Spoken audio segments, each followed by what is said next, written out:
behind. David Coulthard. Häkkinen had a brake problem this morning. Fisichella, for the first time this weekend, was faster than Alexander Wurz.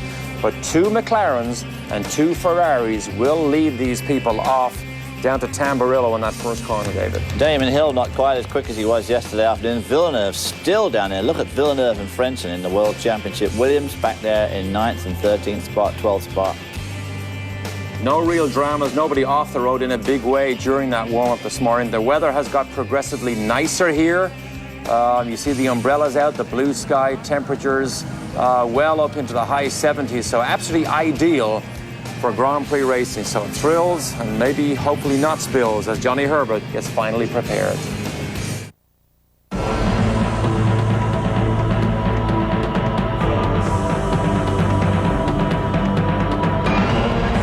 Out of the first race this year. Well, that certainly was a pretty overpowering demonstration of superiority by McLaren team. Häkkinen leads. David Coulthard. McLaren domination continues. He knows he is in deep trouble.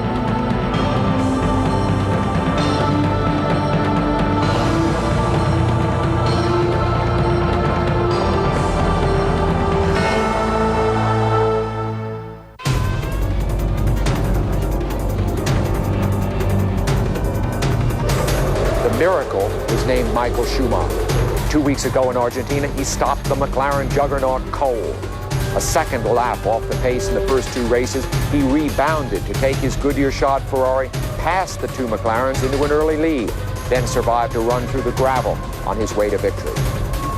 Today we see if Argentina was fluke or fact.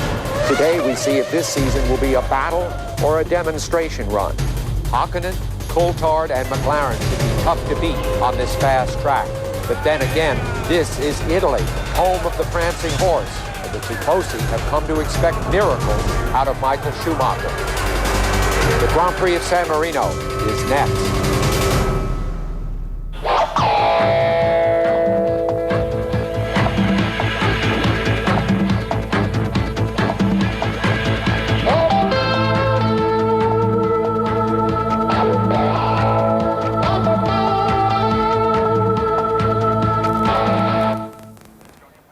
Hello and welcome to round 4 of the Formula One World Championship.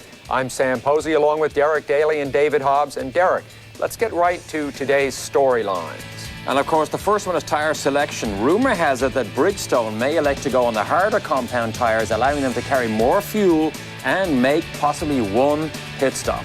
Well, of course, pit stop strategy is going to be all important, as it was in Argentina when Michael Schumacher won despite making 2 stops. Are they going to use the softer Goodyear, or this week they have a harder compound they could use as well? And it rather depends on the temperature and, of course, the fuel load they want to carry at the start. And it's not too early to talk about future superstars. This revolves around Alexander Wurz. Already, rumour has it that Ferrari have begun negotiations to try and grab his services away from Benetton in future years. Now, as we said already, the Williams team are very, very confused. They don't seem to be making the new Goodyears work to their advantage anything like as well as, say, Ferrari are. And they seem to be getting more and more confused as time goes on, qualifying poorly yesterday and being like in 6th and 12th this morning in the warm-up. So a very, very confused World Championship team.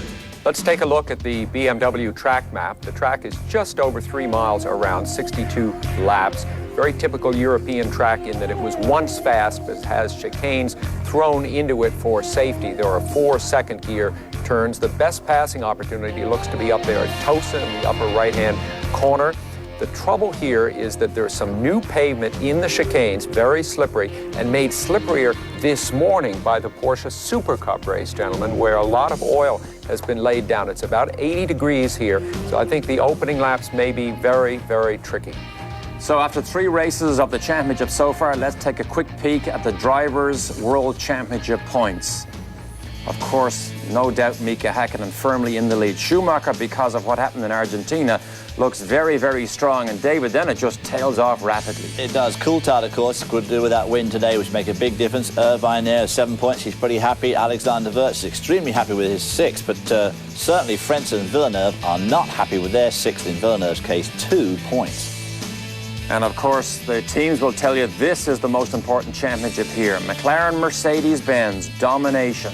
That is a 2-pronged attack that will be very difficult to slow down as this season goes on. And then, of course, towards the end, you see the teams drop off very quickly. So 120,000 people have come here on a perfect day to try and see, can Ferrari again win? And there's our clock with 2 minutes to go.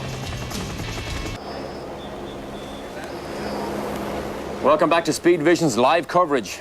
Jackie Stewart, final instructions to his drivers as he leaves the grid. This is our Speed Vision clock on the left-hand side, shows you 44 seconds to the time they will roll off on this final warm-up lap. The final time, no changes obviously made after that. You can change the car even right up until the time that you actually take your grid position.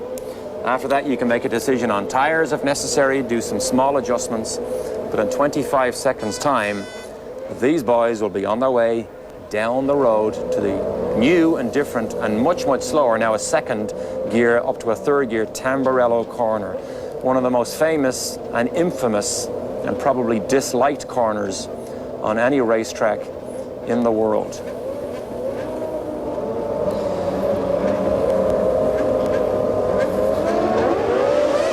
It's going to be interesting to see what tyre strategy these guys use today, because the temperature is significantly hotter this afternoon than it was yesterday afternoon, and hotter still than it was on Friday. And that's obviously going to make, and there's some of that oil from that poor Super Cup race that ran here earlier on. Obviously all through Tamburello and up to Tosa. So as they do their final warm-up lap, let's take a quick peek at our Porsche starting lineup. Of course, DC himself did a great job in qualifying to be on the front row. Critical mistake by Häkkinen at the end of his qualifying lap, took him off the pole. Of course, on row 2, we've got 2 Ferraris. Michael Schumacher again qualifying 3rd. Eddie Irvine having one of his better qualifying runs of the year in 4th, not that far behind Schumacher. Alexander Wurz continues to enhance his position and his reputation, and Jacques Villeneuve confirms that Williams are technically lost. In 7th spot is Damon Hill with his best qualifying run of the year so far, and right alongside him, of course, is Heinz-Harald Frentzen, winner here last year. Inside row 5, Ralf Schumacher struggled all weekend here, and Fisichella survived a big road smash earlier this week. In 11th spot, Johnny Herbert, who out-qualified his teammate Jean Alesi, who will want to do well here, of course, in front of an Italian Tifosi crowd. Best run of the year here for this row, Panis and Mika Salo. Best qualifying, best run to date. Toro Takagi there in the Tyrrell, still the fastest Ford engine car here, much to the stewards' disgust. Jarno Trulli having a pretty miserable qualifying and very disappointing warm this morning. Row 9, Barrichello on the inside still. Factory 4 team not ready to make headlines yet. Pedro Diniz not on Mika Salo, his teammates' pace all weekend. Row 10, we have Esteban Tuero in the Minardi, and alongside him is Jan Magnussen, a man whose future's got to be in doubt. Shinji Nakano and Ricardo Rosset in the Tyrrell Ford bringing up the rear. You can see that the Ferrari has the Twin Tower X-Wings. We saw Jordan had them in Argentina. It's becoming a fashion trend in Formula One. It is ugly. Everybody is beginning to move to it, and Max Mosley from the FIA has already suggested to the teams that they ban this. And of course the teams have said, well, that's nice to tell us now. We've just spent thousands of dollars on developing these things in the wind tunnel, but it seems as if Max Mosley really does want them off. We're on board with Eddie Irvine. Can he support Michael Schumacher's run down to that first corner? Can he protect him and help him challenge against the Ferraris? Of course, this is still a difficult circuit to overtake on, so that first corner is, as always, so important. David Coulthard, great start in the last race. 2 disaster starts in the first 2. What will this one be like?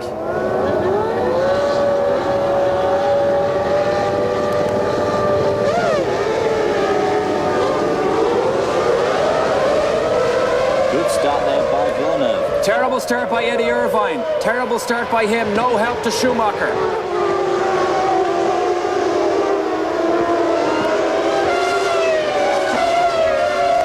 2 Jordan cars side by side, top of the picture, but DC, David Coulthard, is all clean. That's a Stewart wing on the... Looks like it might have been Rubens Barrichello. One of the Jordans going slow. Up the hill.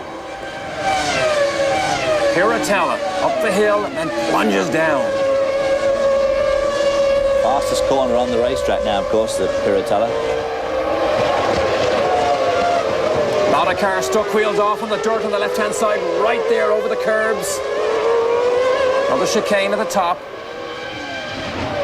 You must start the race on the same type of tire that you qualified on. McLaren started with a fairly hard compound. There's Barrichello. There's the reason why he's in the gravel trap, because that rear wing had no downforce in the back, so he throws that thing into the bushes very early on. Bad mistake. 2 McLarens, 1-2 Schumacher, then one of the Williams, then Eddie Irvine. Here it is here, under braking, David. Typical with no rear wing. Boy, oh boy, he was a brave boy to be trying to go that fast with no rear wing. Obviously, luckily, didn't suffer any damage there. Slid into the gravel trap onto the grass verge, actually, and just stopped. For all intents and purposes, Stewart now down to just the one car of Magnussen is basically out of this race. Look at John Alesi, Fisichella on the right of your screen, but John Alesi has gone from 12th to 8th and now to 7th. Back to 8th. Fisichella got by him again. Good battle going on there in midfield. Michael Schumacher struggling to hang on there. The car looking like it's starting to oversteer a bit now. Sideways under power. One of the Jordans in. New nose going on it.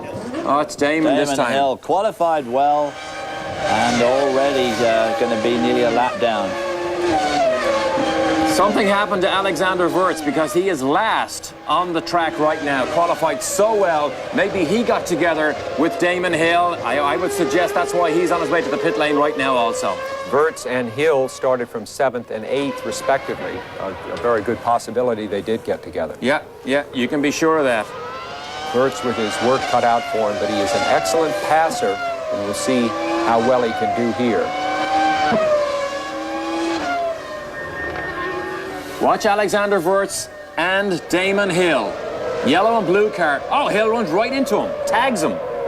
Oh, he did, and then he looked like he got tagged again. But Wurz seemed to slow down for some reason. I wonder if he just missed a gear, or can you miss gears with these new gearboxes? Maybe he had some sort of a problem because his acceleration just failed completely. You see what Mika Häkkinen did right there? That's exactly what happened to him on his last qualifying lap in his attempt to get the pole yesterday. We saw it live here on Speed Vision. He did exactly that. These cars are all over the place, particularly until they warm the tires up.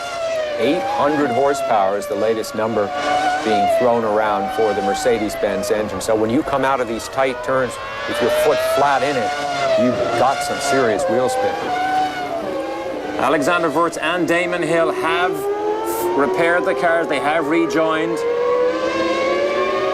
Jacques Villeneuve there in 4th spot. He's losing ground, but not that much to the Ferrari at this stage. And in fact, Eddie Irvine can't seem to catch him up at all. Heinz-Harald Frentzen there on his own in 6th spot. You can see Alexander Wurz right behind, or beside his teammate there, 1 lap down.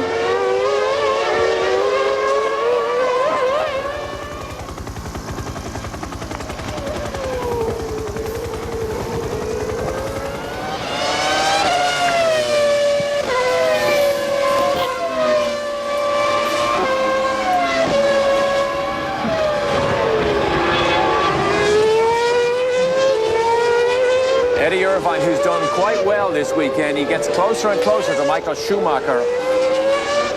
As this year has progressed, his confidence obviously rises. But it is going to be hard for them to continually challenge against these McLaren boys, because the McLarens just seem to have the edge despite the fact that Ferrari continue to develop that car at a furious pace. As we see Villeneuve in 4th place, this is by far the best he has done this year. Patrick Head said this car should be good for 3rd, 4th, or 5th. They had a very big test in secret at Jerez where they tried all sorts of things, some of which will come on stream in Barcelona in 2 weeks, the rest in Monaco in 4 weeks. Or if the McLarens have got a full load of fuel and a harder front tyre or a harder tyre there to make this a one-stop race, and the Ferraris and the Williams have gone with a slightly softer compound of Goodyear and less fuel to do a two-stop, obviously McLaren is doing extremely well on hard tyres and heavy fuel to stay in front. But obviously that's pure speculation. Watch Damon Hill on the right side of your screen. You know, it doesn't look as if he clipped him there, but he gets himself in trouble somewhere later on, because right here... There's Ralf Schumacher suddenly come up alongside him, and Ralf Schumacher, of course, was a long way behind him on the grid. Well, he was right behind him on the grid. Very slow this morning. So Damon Hill, who's the man who has finished all the races, Ralf Schumacher is the one who crashed in every race so far.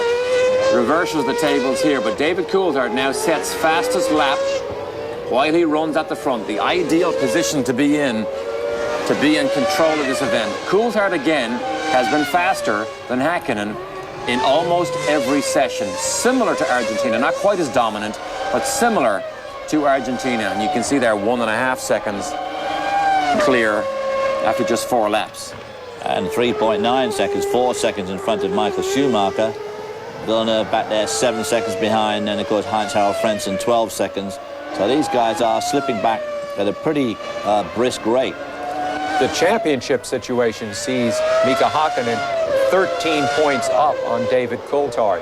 That could change or be eroded dramatically by the end of today. Mika Häkkinen there turning the fastest lap. Obviously a good long way off the pole time, as you would expect at this stage of the race, but a pretty good clip for early on in the race if it's got a fairly substantial amount of fuel in it. As we see Jacques Villeneuve come around, he's raced here twice at Imola, never managed to finish. So Mercedes-Benz enjoys the crest of the wave here, enjoying success that has taken them quite a few years to actually muster up. The board of directors at Mercedes-Benz got quite frustrated. However, they've now signed this long-term contract.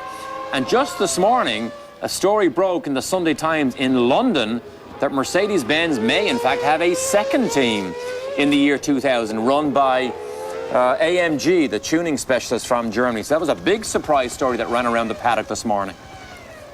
And all sorts of rumours as to why and how this rumour got started. One Bernard Ecclestone's name cropped up in line with this story, that he had something to do with it, and that he's trying to involve Mercedes more and get more really big money into Formula One and try and drop some of the tail end teams. There you are. Rumors about the rumors. That's Formula One. Yeah. Speaking of rumors, we mentioned Las Vegas earlier on. One of the reasons why I think the Grand Prix may end up in Las Vegas is they will also have a $30 million golf course built because of the profits they believe they can reap within that city because of a race of the stature of Formula One coming. So that is an interesting possibility also. David Coulthard responds with his second fastest lap as the McLaren domination continues here. But let's have a little peek at the start. Villeneuve got a great start because of the wheel spin of Eddie Irvine, David. He did indeed. A terrific start there, which launched him up there, which is exactly what he needs this afternoon. DC in the MC continues to roll along here and they're beginning to creep away from Michael Schumacher. He'll be back.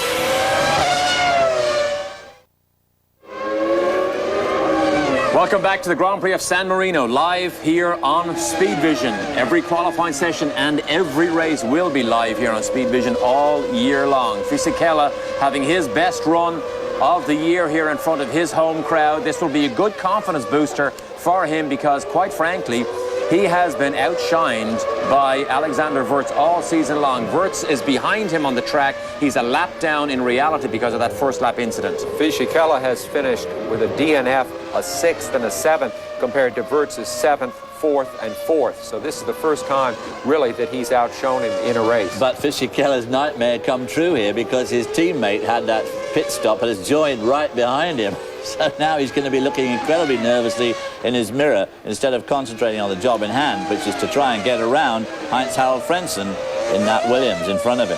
Frentzen, of course, had an infraction for speeding in pit lane yesterday.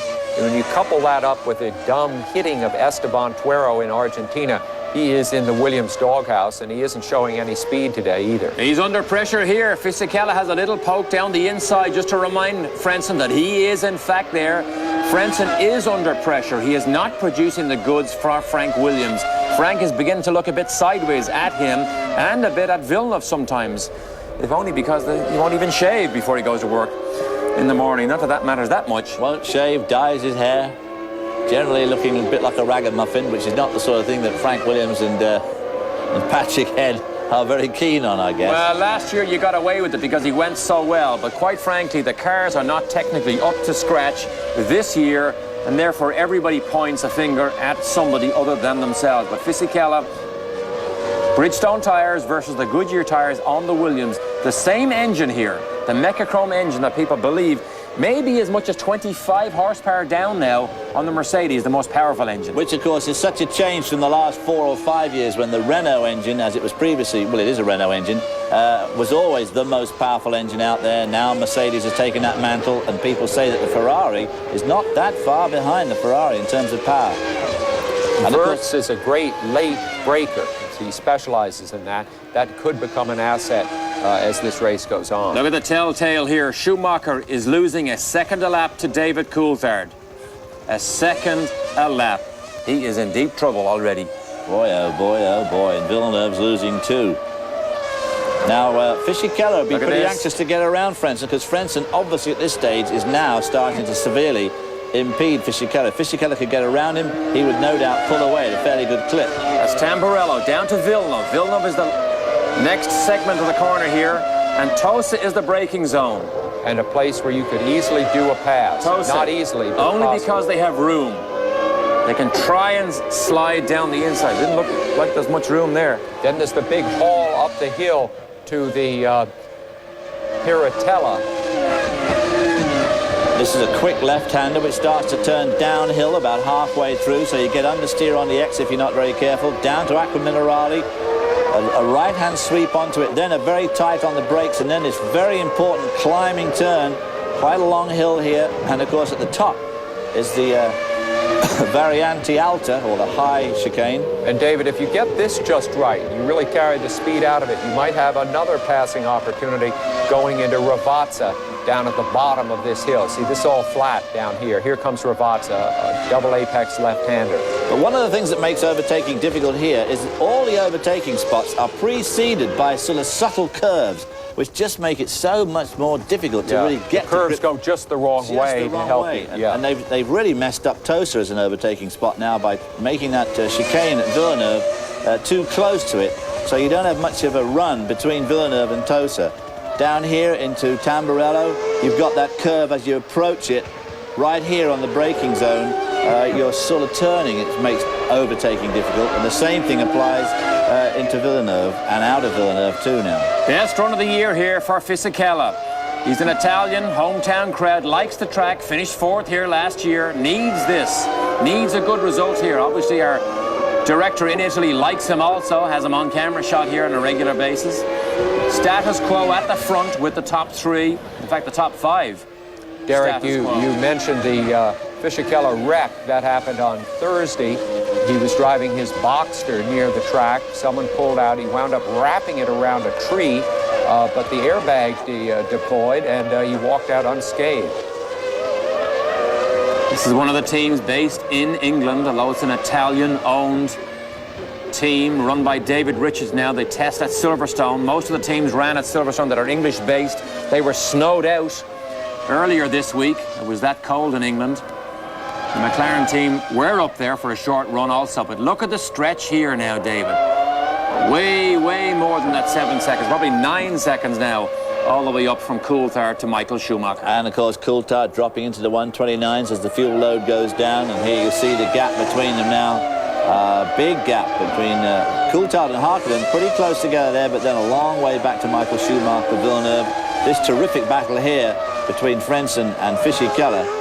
He's going to have a run down here on the inside. He just looks as if he's getting braver with every lap here, and of course with the bravery you have to match the frustration. That's the thing, he's going to get frustrated, isn't he? He is faster. He looks faster, probably is. He could be a second a lap faster, but can't quite squeeze down the inside. And Villeneuve will aggressively defend his position. Count on it. And you see, it's particularly frustrating for Wirtz, because Wirtz really has to get on with the program, but the first dangerous pass he has to make is on his own teammate. He can't afford to do that. Damon Hill and Shinji Nakano. Damon Hill, Shinji Nakano. Damon made some statements that really put the Jordan team on a downward trend this week, saying that he just didn't think he was going to be in a position to win a race this year, and they're paying him all this money to bring his experience to this team in a car they hope would be quick enough, and he comes out and says something like that. They did make major changes, Jordan did, for this race. unable to test them because of weather and other considerations, but they have a bunch of things that they hope might give them as much as 0.4 of a second, a longer wheelbase, a new airbox, which could be a really big deal, wing end plates, different brake ducts. That's a lot of stuff. They were going to redesign the whole car for the British Grand Prix, but they've decided against that. Ross set now right ahead of Damon Hill, and now it's 11 seconds first to third.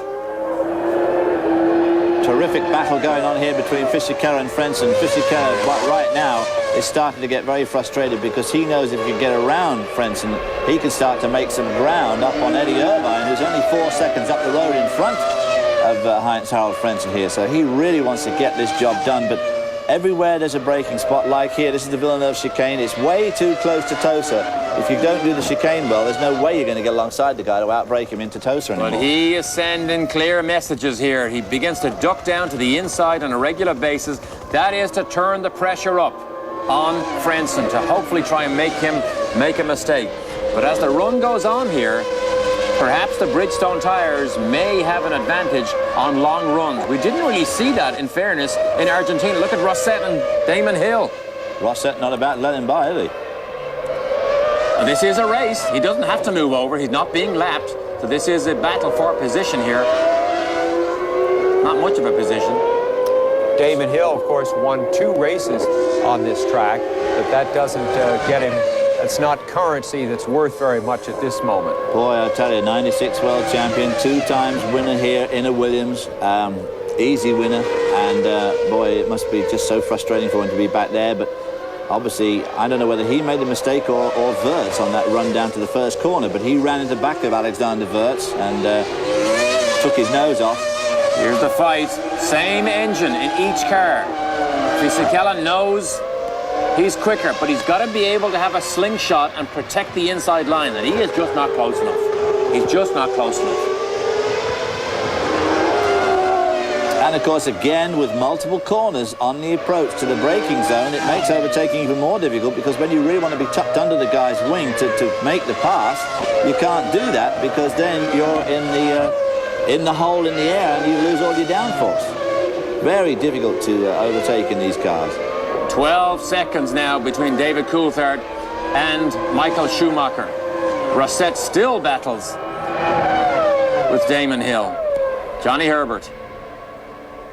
That's an early stop, so obviously he's hit something a wallop. Early and a long stop. Doesn't seem to be a lot of urgency on it, does there? Engine off, that's it. Out-qualified his teammate again, John Lacey, I think by only 0.08 of a second, but that's enough to wave your flag. Look at Damon. You can see the frustration. He is faster, and he has to force his way by. He wanted to get by him because Shinji Nakano in that Minardi was right behind him as well, who he had just overtaken. And Shinji Nakano looked about ready to overtake him again. So Nakano now sets off after Ricardo Rosset.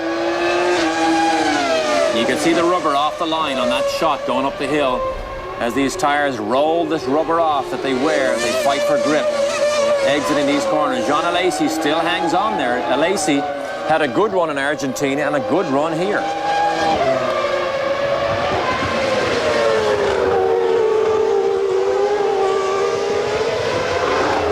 Frentzen trying, I think, desperately to make up for his bad performances earlier this year. Remember, he is the defending champion here, too. Only race he won last year. Look at this, look at this. No. Ooh. The difficulty is, David, these cars still have an enormous amount of grip as you turn to the apex, so you really have to be alongside somebody to stop them going in. And to stop having a crash. Yeah. You got to force the issue here.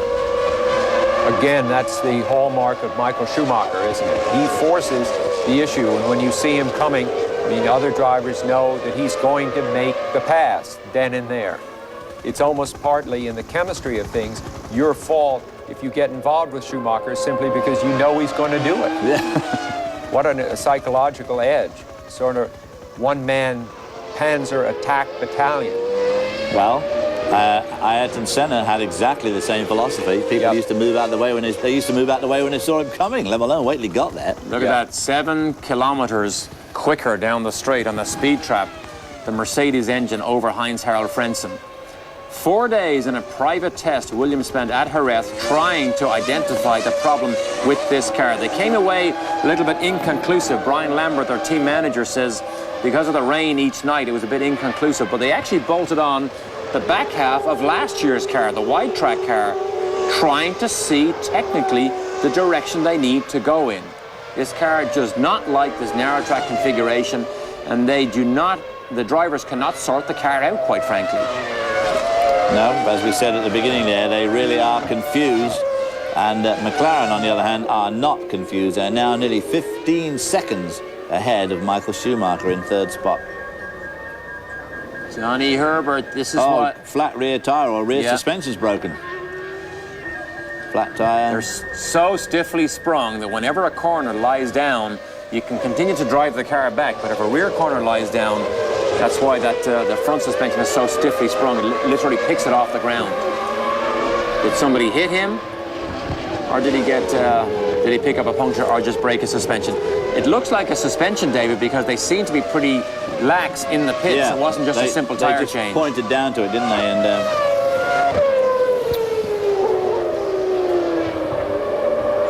David Coulthard now put a bit of daylight between himself and his teammate. First to fourth is now nearly half a minute. Nearly half a minute difference between first David Coulthard and fourth place Jacques Villeneuve. And Coulthard taking the fight to Mika Häkkinen, who had a very strange weekend in Argentina, even admitted in the press conference that he personally could not get on top of the event all weekend. Very strange comment. This is the battle here, though. This is the fight. The Benetton versus the Williams, Frentzen versus Fisichella. 6th and 7th. Alesi is 8th, right behind Alexander Wurz, who is a non-factor right now.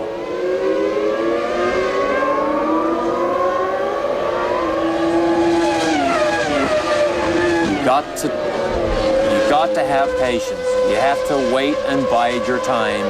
Even though you have a faster car, you have to just sit there sometimes and let the race unfold. Let things come back to you rather than force things to happen. Of course, the trouble with that is that the other guys you want to get to, of course, are still pulling away. Look, there is, David, you mentioned it earlier. This car goes from understeer to oversteer in the middle of the corner, which is what they've battled all year long. Well, one of the reasons for that, I think, Derek, is that Jacques Villeneuve sets his car up so incredibly stiffly. And they are set a little stiff for this track to maintain stability under braking, but Jacques carries it to an extreme. He tried Frentzen's car the other day and was pleasantly surprised by the softer suspension, but he went right back to his own setup. Well, that was a great slow-mo descriptive picture of a driver exiting the apex of a corner on power with a handful of understeer, and then the weight transfers and the power to oversteer at the back. That also wears out tires. Wears out drivers too. I mean, it's very tough keeping up with that sort of stuff. And we did see the McLaren fight a bit of understeer during qualifying yesterday live here on Speed Vision. One of them is in trouble. That is one of the McLarens. Mika Häkkinen is in trouble. Now, he boiled his brake fluid this morning. I wonder if he's got a repeat of the same problem. Well, this could be the World Championship development that would put Coulthard right back in business. Right, gentlemen? Ron Dennis is on the radio to Mika already. Hand is in the air. He has a serious mechanical problem. I don't think he'd be going this slowly if he thought he could repair anything in the pit lane. So Mika Häkkinen has a mechanical failure, and suddenly Michael Schumacher is now next up the road to David Coulthard. You can hear the Italians cheer. Listen. They love it. We're 4 races into the season, and this is McLaren's first mechanical failure during a race. 15 seconds now, 15.8 seconds from David Coulthard back to Michael Schumacher. This is a slow entry. This, David, looks terminal.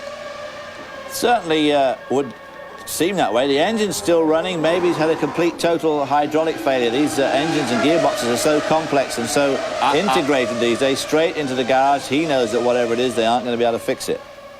Well, well, well. No what a surprise. He was able to drive the car back. Look at this. They stand in front of the pit camera. They don't want anything. They are so secretive about this car. They throw photographers out of the garages on a regular basis. Of course, one of the questions that you got to ask yourself now, is this the payback for Australia? And how will you ever know? No, it couldn't be. I find it hard to believe, but... Somebody's in trouble here. Off to the right side of the stream. We just saw the dust. The track marshal runs off down to the inside. Somebody's in the boondocks down there.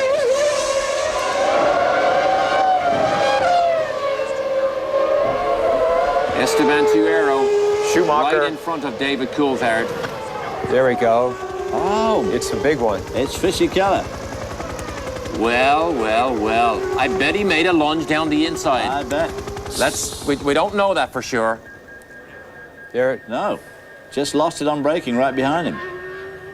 How could you lose it there? Well, That is trying to most strange. trying to make that lunge. Boy, it's done a lot of damage to that car, too. And we only just said, not 3 minutes ago, you have to bide your time. You have to be patient, even if your car is faster. You can't force the issue. Very strange, David. Well, maybe something broke. I mean, it slid down there backwards. The tyres looked up, but it's hard to tell at that quick read. Brenson probably saw the tire smoke and dust disappear off through his mirrors and probably had a little smile. No smile for Mika. 100th Grand Prix start today. On board with Alexander Wurz. No, with... I guess he just lost it on the braking, didn't he? Very strange. Yeah. Well, now it'll be interesting to see if Alexander Wurz can catch up with Heinz-Harald French. And Wurz, of course, being a lap down. Nick Casalo, who did so well in the warm-up this morning. This car is going under a serious engine development program with Brian Hart and a lot of people from Cosworth. Even this engine revs to 16,000 plus. The Ferrari, we believe now, is in race trim above 17,000 on a regular basis. Pit stops may be about to start pretty soon. So we're just going to slide in a break here as David Coulthard continues on his merry way over Michael Schumacher. Don't go away. This doesn't have a factor in the race, but this is Alexander Wurz, not half a lap further down the road than where his teammate crashed, and one of the Playlife or the Mechachrome V10s just explodes. Enough for the fire marshal to jump down there pretty quickly to put out a potential fire. We're now looking at a great matchup between Eddie Irvine, with whom we ride, and Jacques Villeneuve, whom he is pursuing.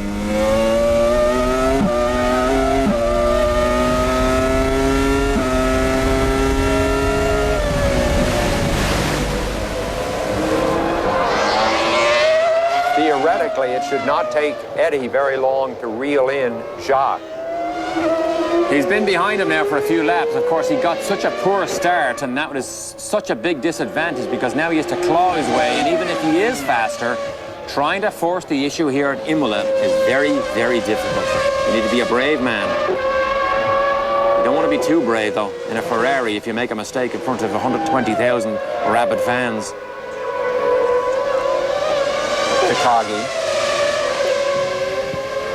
Takagi again has been impressive. The fastest Ford qualified car here. He came here as an unknown and really has impressed everybody in the pit lane because not a lot of people think that that car should be running as fast as it does. Well, you know, he's trying to learn to speak English. He listens to tapes every night. He'd be a more effective driver if he could communicate with the English-speaking crew that he has. Shinji Nakano in. Yeah, Toro Takagi is obviously pretty good because, as Derek said, the Tyrrell is not expected to be going that well. And, of course, they've only got a customer engine as opposed to the full-blown factory engines like the Stewart team have got. And he's out-qualified the Stewart team, every time this year. Nakano has a 15-second pit stop. They're getting a little bit better. Here's a good comparison between two Goodyear-shod cars as we see Ralph Schumacher into the pits. Damon Hill is about to get lapped on the racetrack by David Coulthard, believe it or not, as Schumacher, Ralph, peels off. Very different car, this. New engine supposed to be developed for the British Grand Prix. Eddie Jordan was almost going to push the button on a complete new chassis for this car. Gary Anderson, the designer, said we took big chances here, And they were 4th and 5th fastest at one stage on Saturday morning. Obviously made some big improvements. The longer wheelbase might help them a little bit here. Straight line stability is important here, but of course you've got these tight corners where a wheelbase that's a little bit too long is not going to help. But they've got different end plates on the rear wing, a different airbox, which obviously could make a big difference, and a different front suspension, so a lot of changes to the Jordan. This is not the Jordan we're looking at now. This is a McLaren we're looking at. With David Coulthard, who has always gone well here. He likes this track. He's always been fast here. And Mika Häkkinen would look to the TV screen all weekend here, seeing where David Coulthard was, because he could not match his pace. Interesting here, they go over the curbs a lot. They're not that high, these curbs. Watch the exit here. Up over the top of the curbs. Both of them, the apex and the exit curve. Lacey now, who was P7, because Fisichella disappeared. Second reasonable race in a row for LAC. I say reasonable because they're not really on the pace, but they're there or thereabouts. A Ferrari-engined car. Good stop. They call it Petronas. They pay a lot of money for that Ferrari technology. But they don't have the engines that Irvine and Schumacher has. P8 for Trulli. That's a very good performance for Trulli. Right before he peeled off, he'd have lost a couple of spots. You know, in the last 10 years, only 4 mates have won races except for that Fluke Ligier win of Panis. Ferrari, Williams, McLaren. Who do you think might be from the new group, and Benetton, those are the 4, from the new group that will break in first? I mean, would it be Jordan, do you suppose? It's so difficult to break in. You know that the Benetton team were almost 10 years in Formula One in various guises before they managed to win a race. Jordan is now in his 7th year, so it's not unusual that they have not won a Grand Prix yet. They started off so well.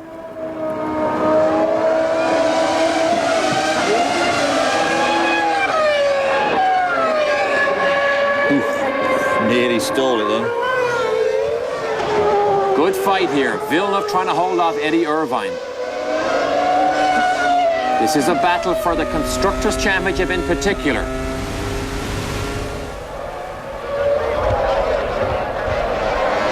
Irvine tried these twin tower wings and told Schumacher they were better. He bolted them right on. Panis is in.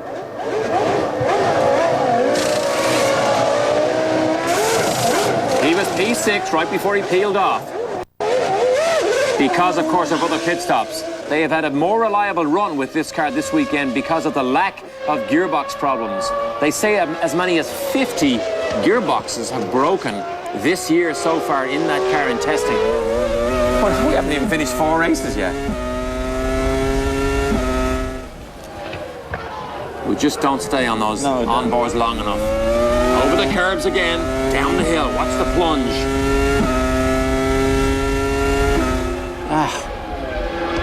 Irritating, isn't it? They won't stay on there long. That is quite a severe downhill run. I remember it well. You said you never liked the track. I never liked Imola. I never went fast here. I had mechanical failures here. I never liked the place.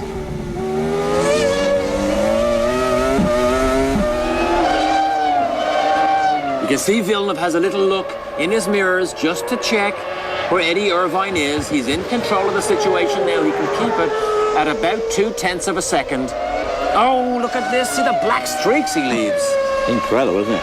Wow, these cars this year on these treaded tires, David. Of course, Villeneuve was the one that said earlier on last year, remarks that he's probably regretting now terribly that anybody could drive these cars with the groove tires, and it's just like a big Formula 3 car. But I think the fact is that they are very difficult to drive. And you've only got to look at the way they twitch around in qualifying and coming into these corners. These cars are not easy to drive at all. When you see power break away the rear wheels like you saw in Eddie Irvine's car, you know they're alive all the time. Well, the car's 10% narrower, and the tyre has lost how much of the percentage of the surface? A lot with those grooves. Second stop for Hill.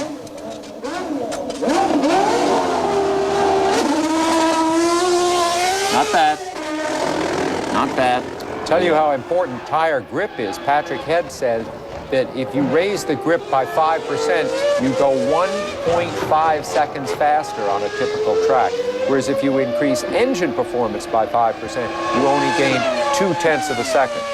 That's how important tire grip is. Where the rubber meets the road, that's where the telltale is. Where the rubber meets the road is the key. That was Takagi behind Damon Hill. Ferrari, get ready. Their man on the way in. Well, I wonder if they wouldn't bring Eddie Irvine in, would they, so he can get around Harold Frentzen, maybe, get some clear track in front of him. Around Villeneuve. 20 seconds, look at that. Schumacher never gives up. He never gives up. Häkkinen gave up in Argentina. And lost the race. Häkkinen could have won Argentina because of Schumacher's mistake. Schumacher will never give up. He's hoping that McLaren pit stop will be a problem. He's hoping Coulthard will trip over somebody, trying to lap him, crashes over the curbs. He is a great exponent of the it ain't over till it's over theory, and there is no way he's going to give up. Here's the leader. Okay, let's watch this.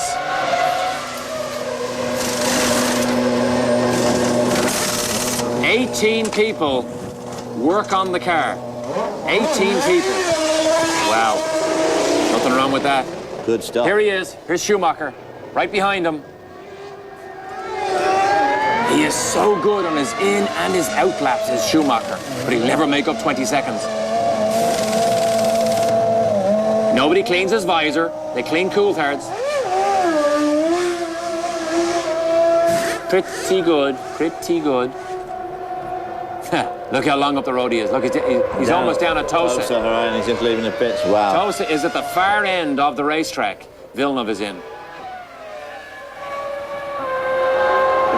Fiber brake dust. Now, can Eddie Irvine stay out and maybe get ahead of Villeneuve? 11.1. Strategy plays such a big role now. How do you come down the pit lane and utilize your team to make a pass that you can't make on the racetrack? There's Villeneuve.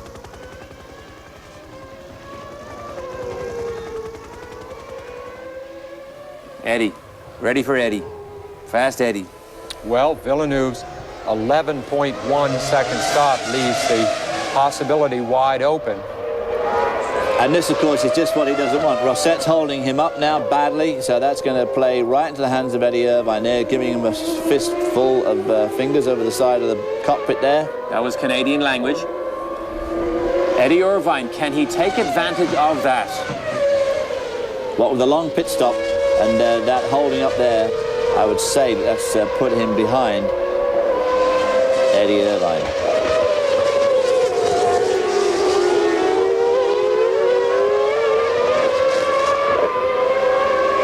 Where is Eddie Irvine? He must be just about to pit if he's going to pit this lap. There he is. Here's Eddie. Looking to beat an 11-second stop. Well, he's coming down to Tosa now. The fuel takes the time. They drop the car down as soon as possible to increase the gravity flow. This was good for Eddie Irvine. He's under the speed limit. And there comes. There's Villeneuve, and it comes well clear of him. Yeah. Well clear of Eddie Jacko. Well, it was 4 seconds quicker the stop, and Villeneuve got held up. I'm not sure that they totally filled that tank. I think we're going to see a shorter stint for Eddie here in the middle going. It is the telltale. The amount of fuel is timed. They time the amount of fuel. But very important for him to get out in front of Villeneuve, because he might be able to make up some more ground now on the racetrack. So that was the pass for third place. The Ferraris on what you might call home ground now run second and third. Sallow's in again. He just stopped not too long ago. He's practicing his guitar for a gig with George Harrison. Well, he spends 6 hours a day, apparently, doing that.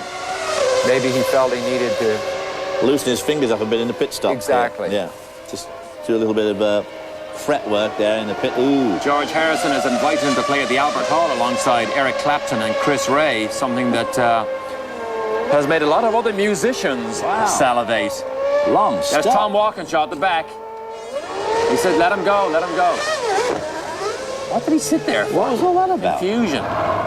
Both cars broke the gearboxes in Argentina. Ralf Schumacher and Panis. This is the first race in which the onboard warning light system is in force. If there's a yellow flag at one of the turns, it will show up as a yellow warning light on the steering wheel of the cars. Look at this. Wow, look at this. Lacey got by Frentzen. Lacey did get by, but this is a furious fight here. Mixed up now in some lap traffic. That's the essence where so much happens down there. They put the power on right here. That's a battle for 7th.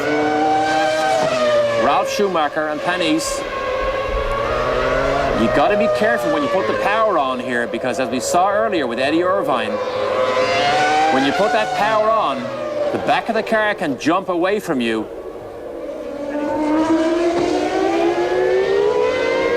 What happened to the right twin tower on Panis's car there? I wonder if it got collected in a pit stop like we saw John Lacey's get collected 2 weeks ago in Argentina. McLarens, of course, don't bother with the twin tower wings.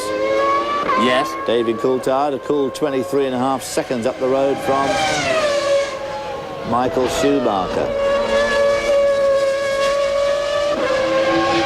I think that's a Minardi. Is it Tuero? Tuero. Nakano, his teammate. It is the Minardi, but Shinji Nakano, he blew an engine up in qualifying also. That's a Ford Customer V10 engine, and that is a hand grenade right there.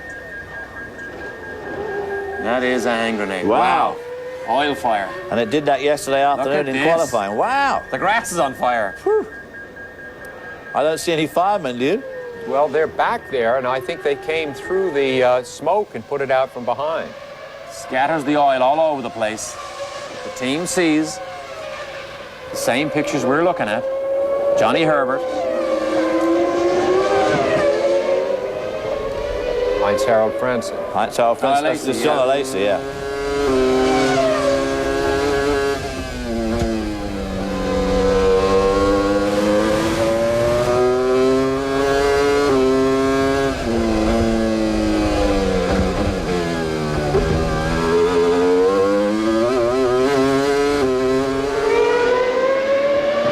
See how the driver's head gets buffeted around in these cars.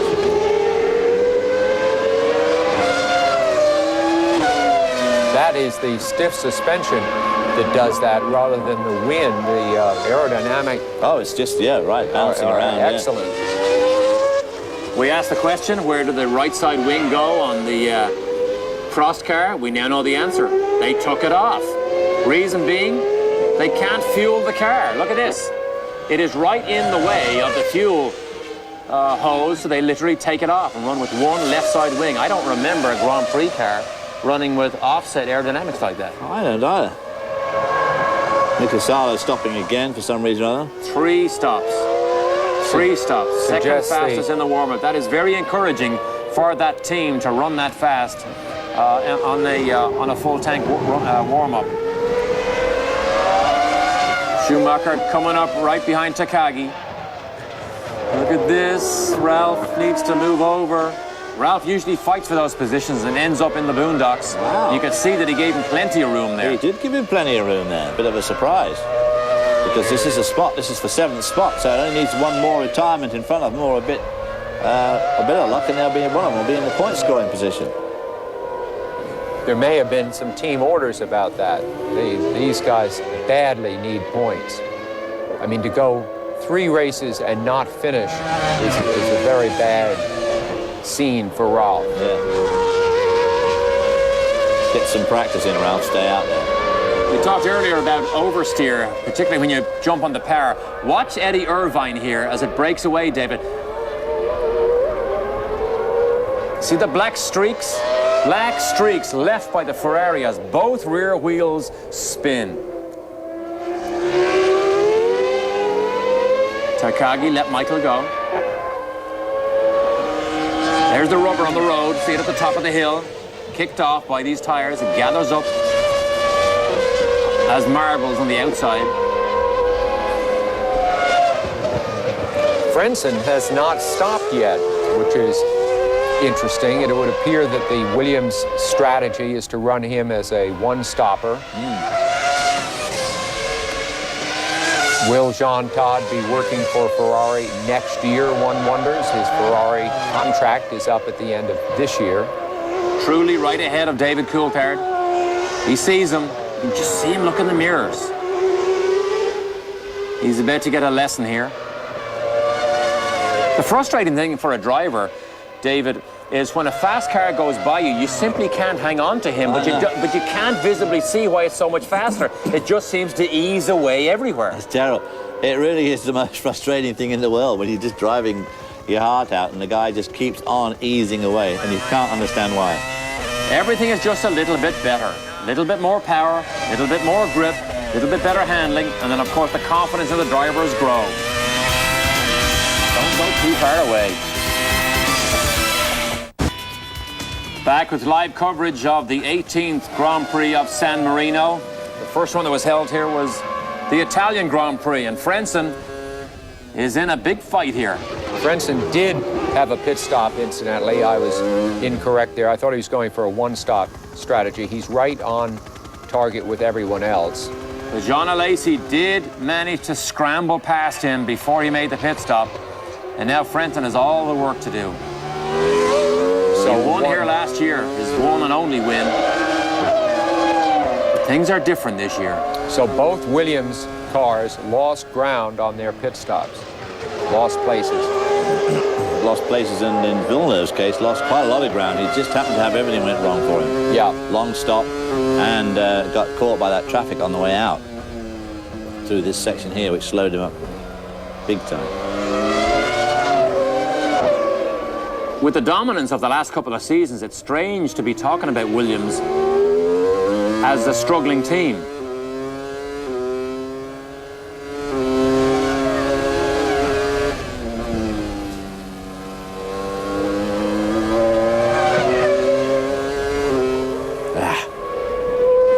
To put it into perspective, they are going through their worst season since 1988 when they had the Judd engine. Over the curbs, look, bang, bang, over the curbs. It's a subtle thing, Derek, but sometimes a bad season can wind up being profitable over the long haul for the team, because as they go back to their sponsors, they say, you know what, we are unable to deliver on the money that you've been giving us. We need a lot more. That's a good point, because the 88 season, which was poor, was a preparation season for the Renault relationship. The relationship they have now with Mekakon is in preparation for BMW. That will be a steamroller from the year 2000 on, when Mercedes-Benz and BMW battle it out on the Grand Prix tracks around the world for supremacy.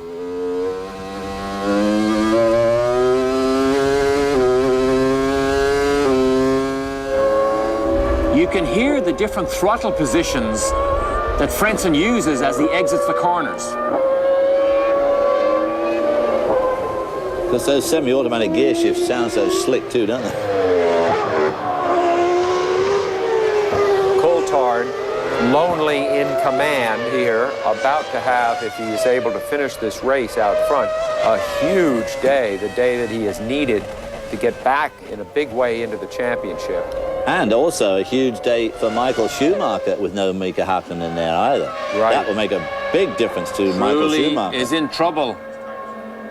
Tires have dust and sand on them. He's in, kills the engine, it's dead. He'll drive her right in. Drive her right in, done for the day. 24 seconds now, the difference between Michael Schumacher, who's P2, over David Coulthard.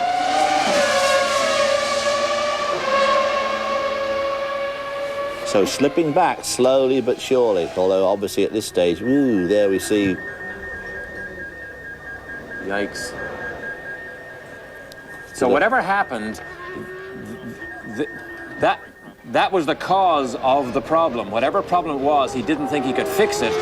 This morning he had a brake problem in addition to a gearbox problem during the warm-up, but the brake problem was the biggest thing he had this morning in the warm-up. That could have been a reoccurrence down at Rvatsa. Went off in the same spot as he went off this morning then, so getting to like it now, I guess.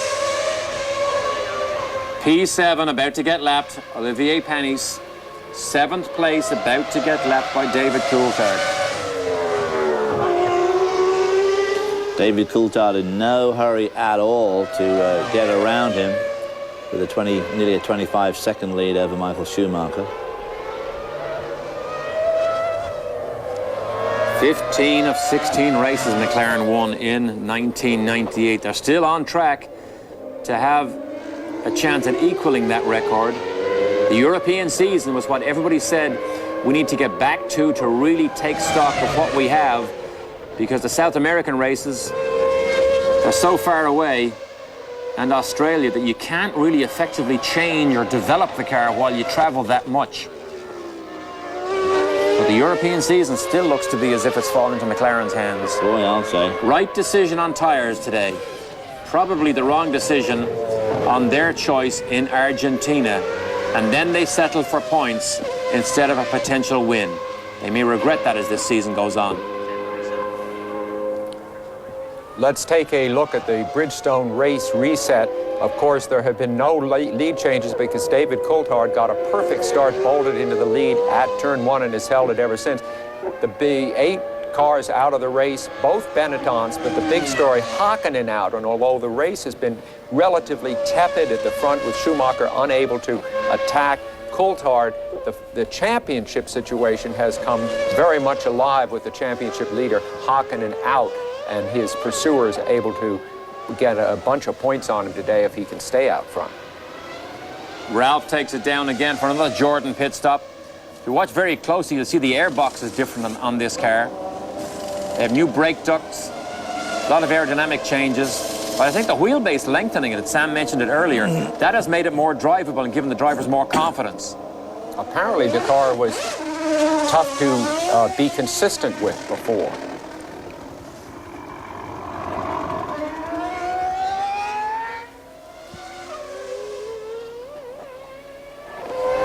Eddie Irvine heading for the podium once again. He is more consistent this year than ever before.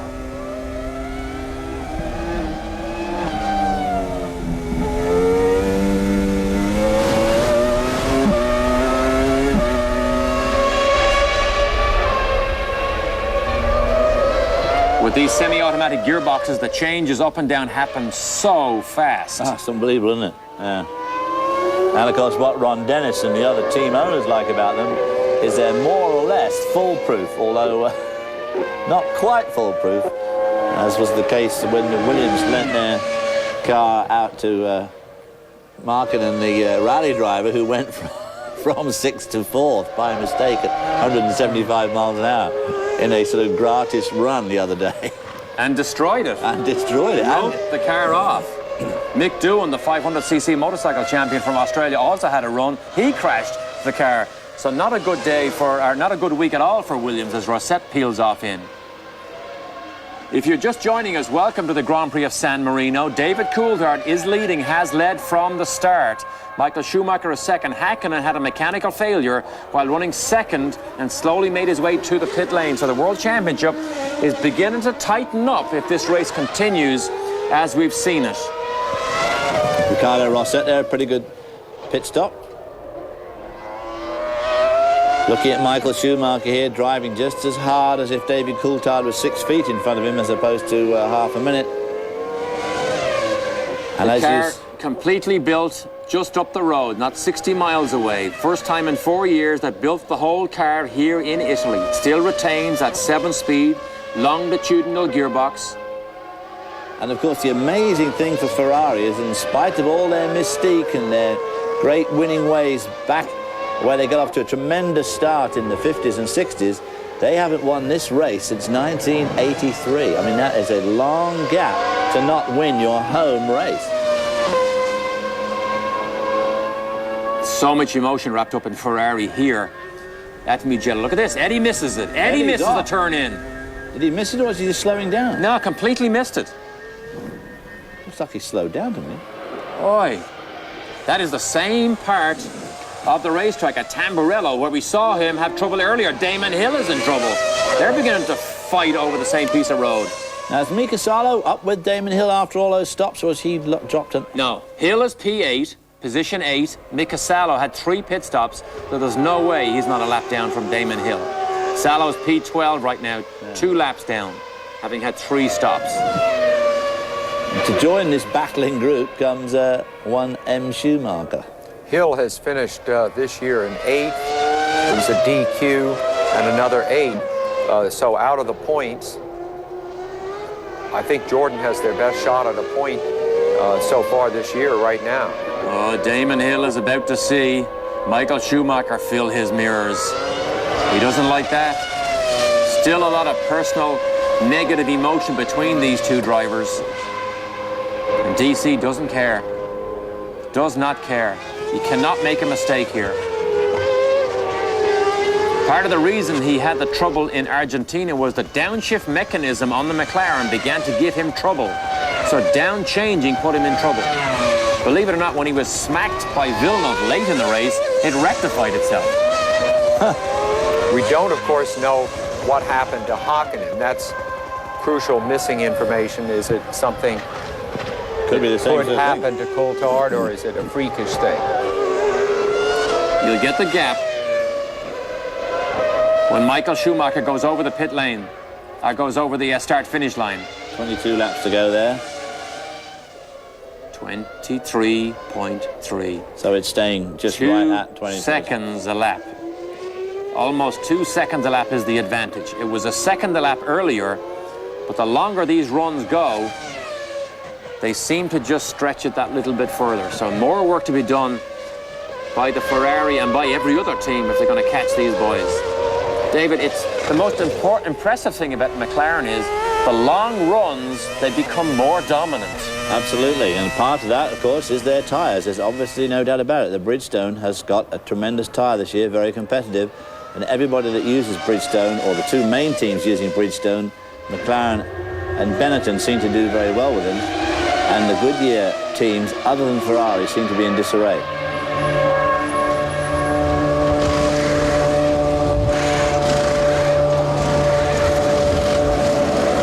Lacey running 5th before he peeled off here. Remember, he This is his finished second stop.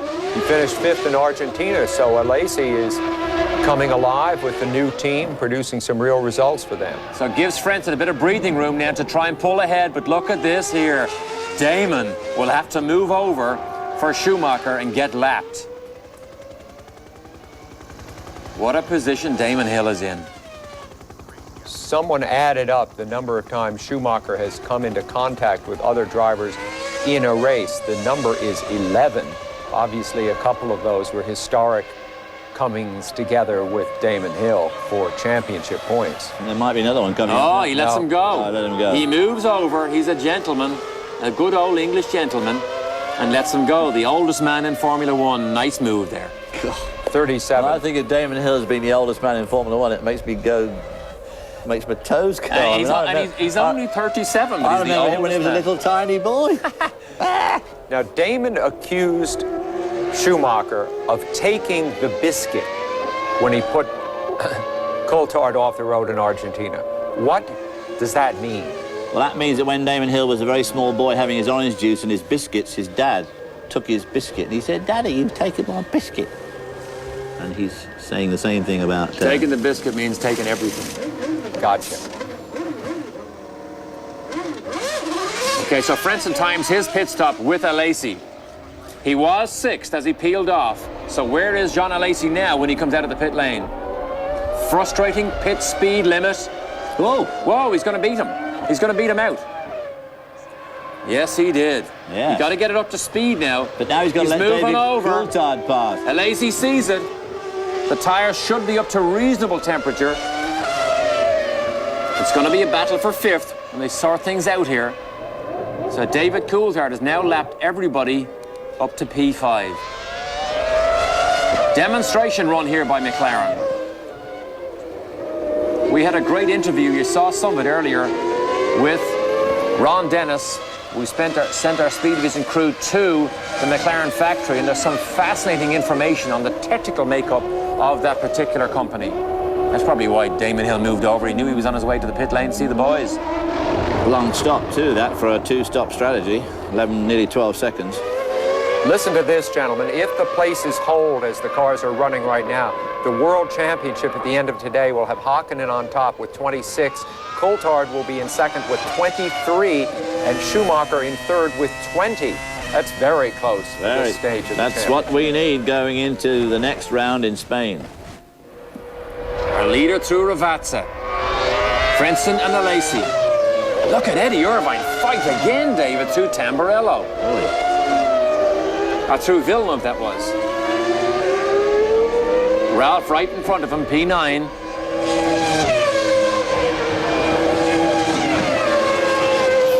Eddie, steady Eddie. Don't make a boob here.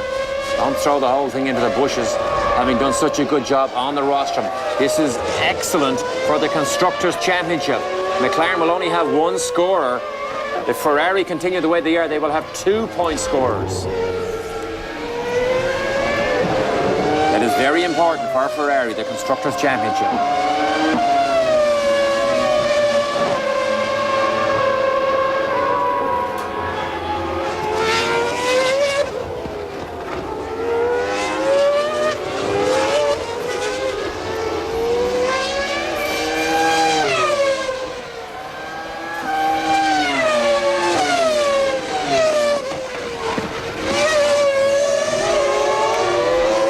Third place fight right there. Villeneuve closing in on steady Eddie. Eddie's in trouble. He has been fighting that car all day. On that last lap alone, Villeneuve was 1.5 seconds faster than Eddie Irvine. He's looking in his mirrors and he's fighting the car, and they're waiting in the pit lane for somebody. Maybe him, David. Maybe his tires are upside down. Is his front wing okay, or is it collapsed on the his right-hand side? Looks like the front wing's broken there to me.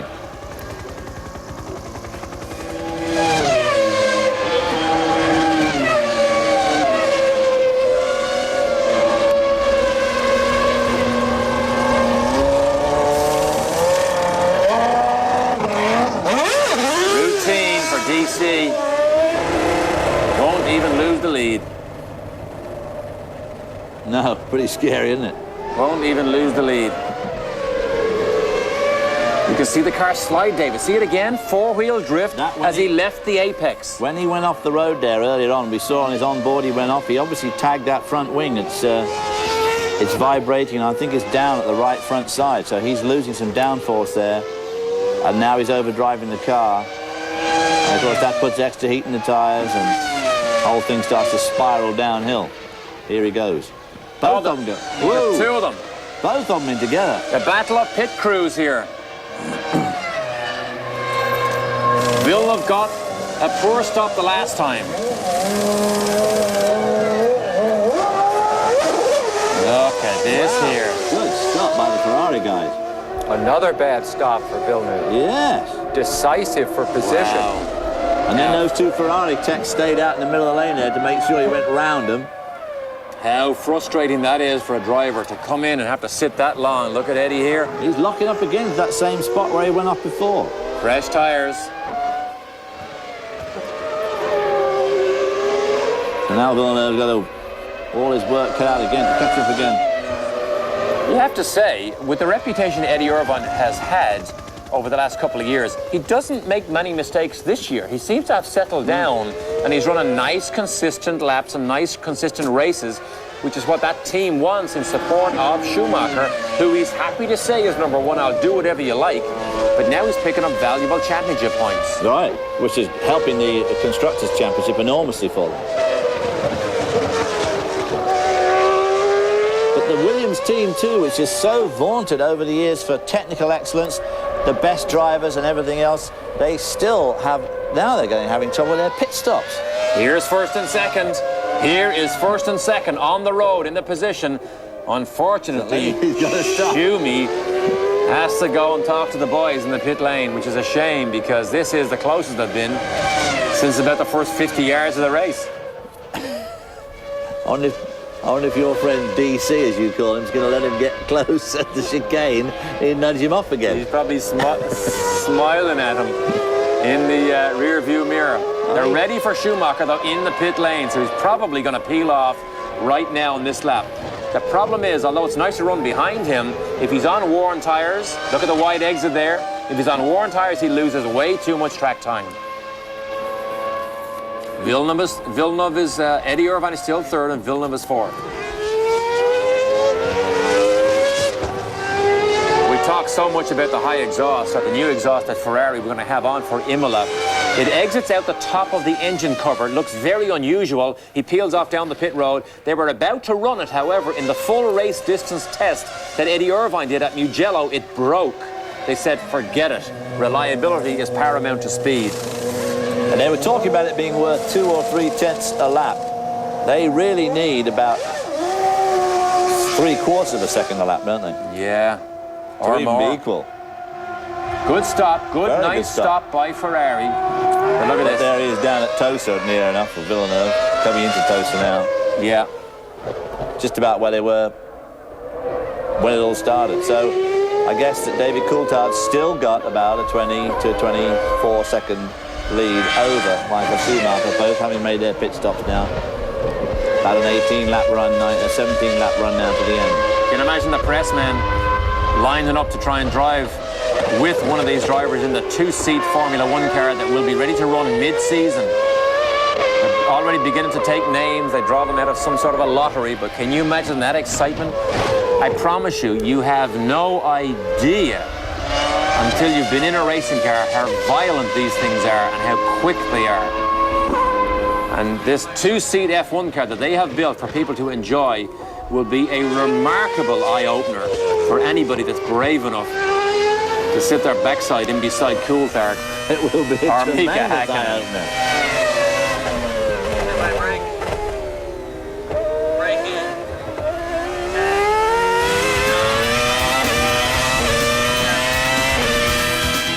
Ron Dennis watches DC and counts the laps down. We have plenty more race action for you today on Speed Vision. At 4 o'clock, we'll head out to the Las Vegas Motor Speedway for the start of the first hour of action as pro sports car, WSC and GT cars fight for the Toshiba Nevada Grand Prix. Then we'll break away for AMA Superbike action from Willow Springs, and from 5 to 6, then back to Nevada for the final 2 hours of the Nevada Grand Prix. It's all live and it's all here later today on Speed Vision. Well, we've got some action here at Imola too. After the round of pit stops, Michael Schumacher had picked up 3 seconds on this man here. David Coulthard is leading by just 20 seconds with 18 laps to go. And on that last lap, Michael Schumacher actually picked up another couple of seconds. So in 18 laps, can he pick up 20 seconds or now 18 seconds? Highly unlikely, but he's obviously going to give it a try just in case David Coulthard might have a repeat of the problem that sidelined Mika Häkkinen. Wow, a tough road to hoe that would be. Everybody watches. A very tough one, but there goes Ron Dennis into the technical centre. Michael Schumacher was just quite brilliant in the third segment at Argentina. He really drove the wheels off this thing, and McLaren gave up. But to make up that amount of time in only 18 laps, even for Michael Schumacher, would be strange. 17.2 seconds now, so he is beginning to reel him in. Why did Ron Dennis walk away? I don't know, that's why. Why did Ron leave the pit lane? That is most strange for him. I say, he went into the tech centre. He's got into the garage to look at something, and yeah, look at that. Michael Schumacher, 29.4. Wow. Coulthard, 30.6. Although he did a 29.4 himself the last lap. Let this play out a little bit here. It may be that some of the readouts from the car are visible only back in the tech center, and he may be trying to analyze what could be, if there's a reason why Coulthard is slowing up. They might want to try to figure out. Very unusual for Ron Dennis to leave the pit lane, leave the pit wall, where he has all the monitors and all the timing and scoring systems right in front of him. He can watch and see the progress of his car and of Michael Schumacher. Look at this, gets on the power, twitches the back out sideways. Although Coulthard couldn't be in too much trouble because his last lap was a 29.4, so obviously he's still capable of cranking out some pretty quick laps. Still an uphill battle, but this car has been pretty reliable. This Mercedes-Benz, pretty reliable all year long. Mika Häkkinen had a mechanical failure. That was unusual. It was the first one. First one of the year. Remember last year, engine after engine blew up. Mario Ilian, who is the designer of the Mercedes-Benz engine, said part of the problem was oil, air bubbles in the oil, which got into the engine, blew the bearings out of it. It's now in the 16s. Schumacher is closing in. It is in the 16s now. It's almost a second a lap. Well, there's 12 laps to go and a second a lap, so obviously at that rate, David Coulthard's in good shape, unless he's got something that is going to make him go slower and slower as those 12 laps unfold. Ron is back. Ron Dennis is back in his position as controller of what goes on. So traffic will play a bit of a part in this as well, probably. Coulthard cannot make a mistake. He hopes people do what Rosset just did and move over and let him through. But look, he still crashes over the top of the curbs. He's still trying hard. On these chicanes, it's the only way to be fast is to drive over the top of them. Nobody likes chicanes. This track didn't originally have chicanes, but at 3 different times they got added. The Bassa went in 1973. The Alta chicane at the top of the hill, we just saw him crash over, didn't go in till 74. And down the hill to Acqua Minerale went in 81. So this track has changed on a regular basis. And then of course, the 2 coming up went in just last year, 2 years ago. 30.6. Last lap for David Coulthard. Ross Brawn in the glasses on the left side there, English designer of this Ferrari here, sees his man begin to close in. It's now only 13 seconds. It's in the 13s. 1.2 seconds he pulled from David Coulthard. This man here on that 1 lap. 11 laps still to go. Michael Schumacher is beginning to reel him in. Is David Coulthard in control of the situation, or is he monitoring something that's allowing Schumacher to begin to close in here? He's taking an awful chance, Coulthard is, if he's just generally slowing up, because traffic could cost him 4 or 5 seconds at any moment. I think the way he's jumping over those curbs, Sam, I think he's driving as hard as he can. He must have some sort of mechanical ailment that's making him go a bit slow, because he doesn't look like he's driving any slower, does he? Looks like he's driving pretty hard to me. Well, it was Häkkinen who had trouble with that boiling brake fluid, as Derek pointed out in the morning warm-up. You wonder if this is a circuit very, very hard on brakes. Look at this. There's part of that 120,000 strong crowd here watching this man here, Michael Schumacher. Rosset is out. Get him out of the way, clear him away, get a camera off him quick, because Schumacher is beginning to catch him. He's reeling him in still.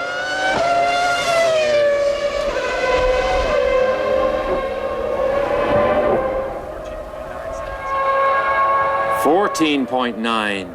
It equalized on that lap. Almost identical lap times on that last lap. 29.9. So David Coulthard brings things back into perspective, and Ron is still concerned. Ron Dennis never leaves his position on the pit wall. He is concerned.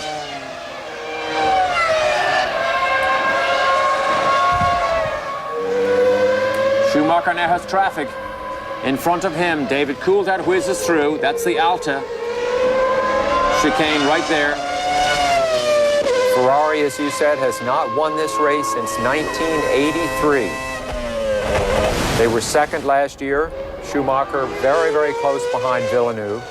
82 was a huge event here for Ferrari with Pironi, Didier Pironi and Gilles Villeneuve.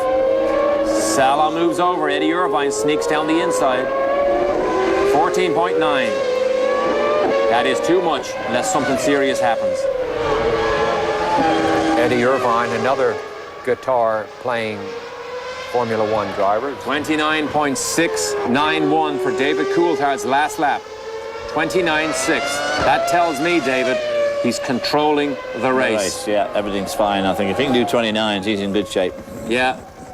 Gone up to 15 now, 15.1. 29.9 for Michael Schumacher. It has equalized. Whatever Schumacher... Look at Ron. Oh, Ron looking a bit stern there. There is definitely a concern there, make no mistake about it. However, he's still in control. Schumacher on fresh tyres had a big lunge here at David Coulthard, and now it is equalized. He needs a lot of help if Ferrari are going to be successful here. He needs a mechanical catastrophe for that McLaren Mercedes-Benz. And if that happened, we'd have a Ferrari 1-2. Wow. He'd never make the slowdown lap. He would not make the slowdown. You'd never get out of the circuit alive tonight. Or, of course, still, with the laps remaining, David Coulthard could trip over a back marker. It's unlikely, but it could happen. And that's why Michael Schumacher keeps so much pressure on right to the drop of the checkered flag, because you just never know, which you pointed out happened 2 weeks ago in Argentina. If Harkonnen had driven that way, he could have won that race. See, he dropped back. He was actually the left side of Ravazza as we dropped Coulthard out of the picture on that last lap as we look from our helicopter. 29.7 for Coulthard, so the last two laps are within 1/10 of a second of each other. As Michael goes across the start-finish line, his last lap, it's now 15 plus seconds again. And the 29.7 for Schumacher. It is now equal. He's running the same speed as David Coulthard, which means Coulthard's in control. That's a Prost right at the bottom of our picture, just gone through.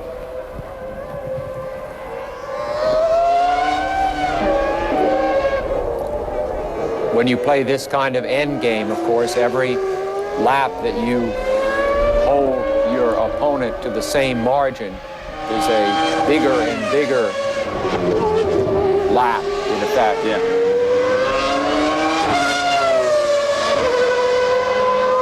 Over the curves again. A demonstration run here by McLaren.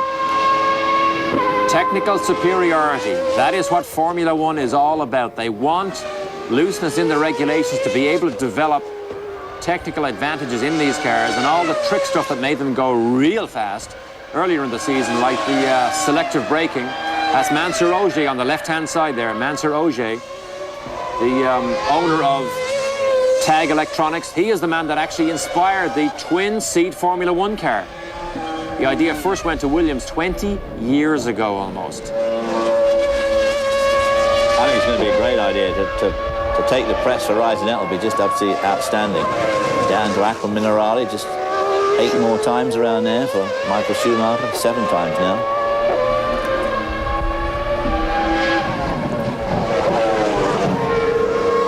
Schumacher is hanging on. If he can finish second, the best thing that can possibly happen is Häkkinen didn't win.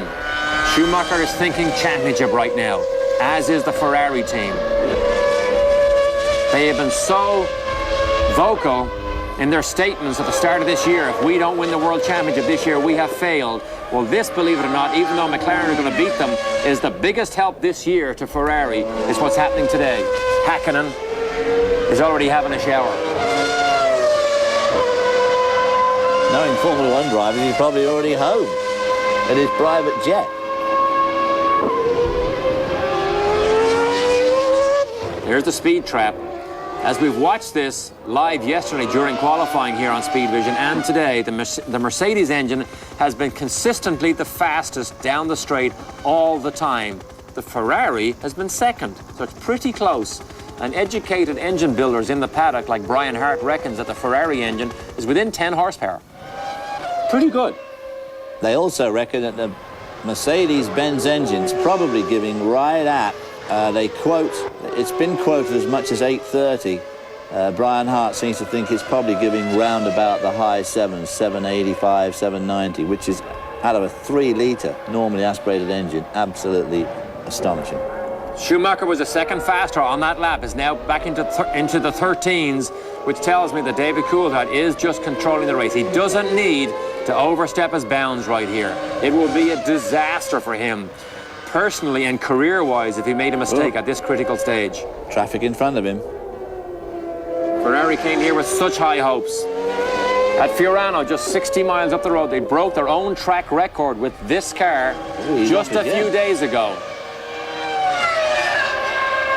Maybe Ron's putting the champagne on ice. I guess.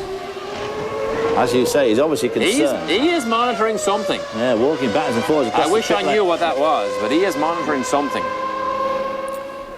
And of course, David Coulthard, you know, we say if you made a terrible mistake, I mean, David Coulthard has made 2 or 3 absolute blinders in his life, and he spun on the pace lap. And he was in the Williams team at the Italian Grand Prix, 3 years ago, and then he ran into the pit wall coming in for a pit stop in Adelaide. I mean, some really, really just unbelievably dumb mistakes. How can you spin on the pace lap? Speaking of dumb mistakes, we have word now about what happened to the Stewart team right off the bat. Apparently, it was Magnussen that ran into the back of Barrichello and knocked his wing off. Not so good, folks. Trying to explain dear, that. Oh dear, oh dear. You know, Jackie Stewart, we have Alan Henry in the pit lane for us. And he is there at every race for us. Right. One of the most respected names in journalism. He asked Jackie Stewart about replacing Magnussen just this morning.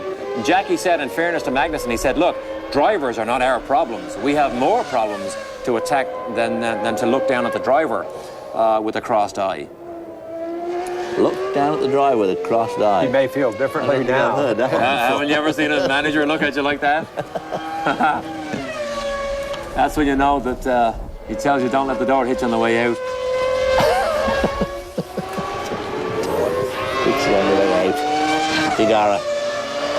It's our man DC here in control. Great run here by David Coulthard. Great run for his confidence, for his stature within the team, because Mika Häkkinen was beginning to get everybody to move over onto his side. Yeah, absolutely. In 2 races in a row now, he's been the strongest McLaren driver. And of course, we go from here to Spain, where the McLaren was blindingly fast in testing. Well, we said at the beginning, would this year be a battle or a demonstration run? And I think today, there's such a long way. Poor Panis, running just outside of the points. Peugeot V10 throwing out what was inside it just a few laps earlier. Boy, if that oil's up the It's track. laying a lot of oil, isn't it? Engine looks turned off, yeah, so he can, and he was actually on the racing line. That may just be burning oil and not, is that oil we see as he led off the racetrack? I think it was. Why?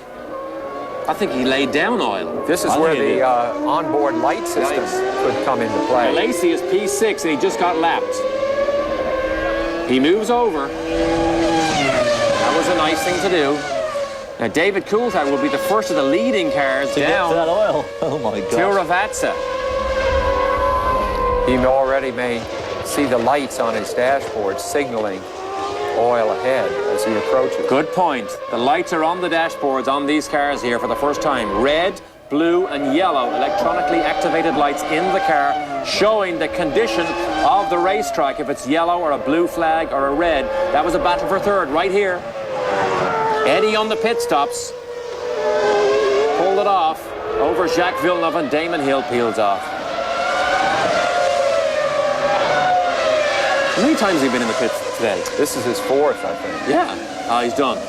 He's done. 4th and final, by the way. First non-finish of the year for Damon Hill. Ralf Schumacher is still out there.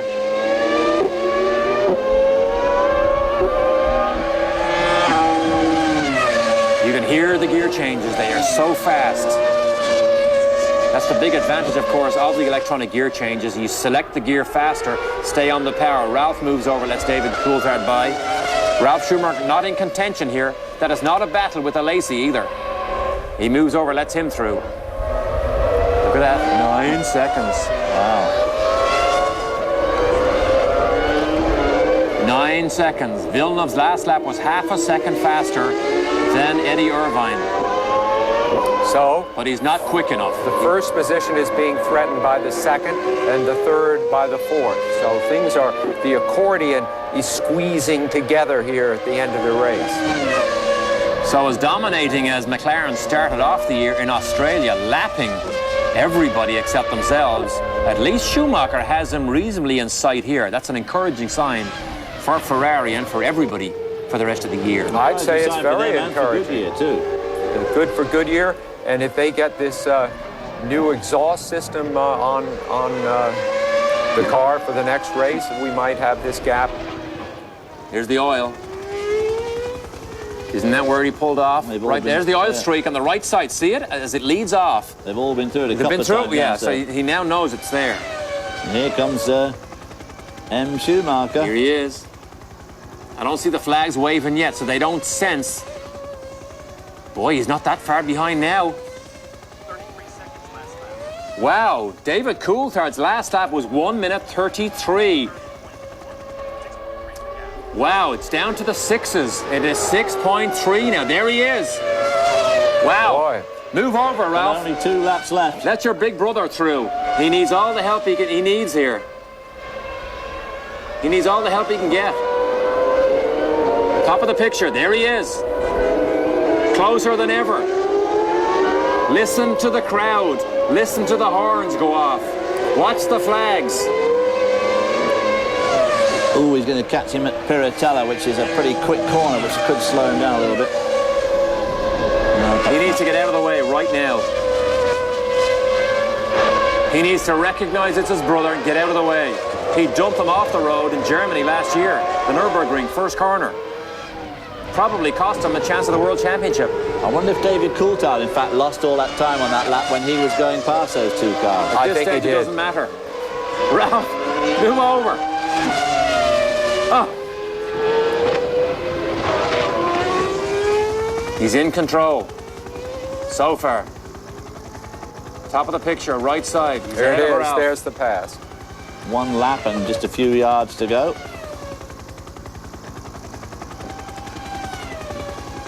Boy, Coulthard doesn't need traffic now. There's nobody immediately in front of him. 1 minute 31 seconds for David Coulthard, which means that the 33 was just traffic. Schumacher has made it interesting. Yeah. He has made this interesting. He was a second quicker on that last lap. You can see the drift on the car as he slices under our picture there on the left-hander. In the 5s. This will be an interesting press conference. But I think you've said it all along, you know, David Coulthard has been in control here. Although he obviously must have had some sort of technical malfunction. If you had a 25-second lead, you wouldn't just let it drift back down to 5, because it really is just a bit risky. And it wasn't just the speed of the car that was the telltale. It was Ron Dennis's. Going backwards and forwards across pit lane there. Exactly. He never does that. He monitors everything from that pit wall. And he had concern that was obviously reasonably serious over his man here, David Coulthard. Still lap traffic between Schumacher and Coulthard. Coulthard down to the Ravazza for the last time. Crowd ominously silent as the Ferrari doesn't look at this stage if it's going to win. Here he is. He is closer than ever. Got by John Alesi, who probably moved over to let him by. Glad to see. Wow, look at this. Gets it offside. He was coming off the last corner. Good run there by David Coulthard. Michael Schumacher, 4.5 seconds at the end. Might have been slightly artificial because he did reel him in a lot in those last laps, but a great run for all the right reasons for David Coulthard. The battle for third will still be between Jacques Villeneuve and Eddie Irvine as the track marshals, the flag marshals, go out to wave to their hero. But David Coulthard does everything he needed to do, and Eddie Irvine only has 2 more corners to go through to finish off his day's work. Good run for Ferrari in the Manufacturers' Championship to have 2 cars on the podium, and McLaren only have 1. Big cheer for Eddie Irvine too. Good job. Jacques Villeneuve comes home in P4 for the Williams team. That's his best result of the year by far. 5th in Australia, 7th in Brazil, and DNF'd in Argentina. David Coulthard, of course, has now won his 4th Grand Prix. 7 poles and 4 Grand Prix victories. Ron Dennis can smile. And there's the flags of Imola, the flags of Italy, the flags of Ferrari. It's only 60 miles to the racetrack, or to the factory, so I'm sure half the workers that build the Ferrari road cars are here to cheer on their heroes. So their losing streak, Ferrari, goes from 15, it'll be now 16 years when they can get a chance next year to come back and try and win this race. With the Italian Grand Prix in 1980 and then became the Grand Prix of San Marino, which is effectively 2 Italian Grand Prix because the fans are so supportive here, the country is so supportive of Formula One. Ron Dennis has that. I would say that's the Dennis smirk. Yeah, That's the, I just swallowed the canary smirk. Yeah, it sure is, yeah. So many people looked at him for the last couple of years, Sam, because they struggled so much when Ayrton Senna left and they lost direction technically with the cars, and now they're back with a vengeance. But you know, he never lost his cool during those years, which I think earned him a lot of respect. He has those press conferences. I think it was on Thursday. He was always very candid with everybody.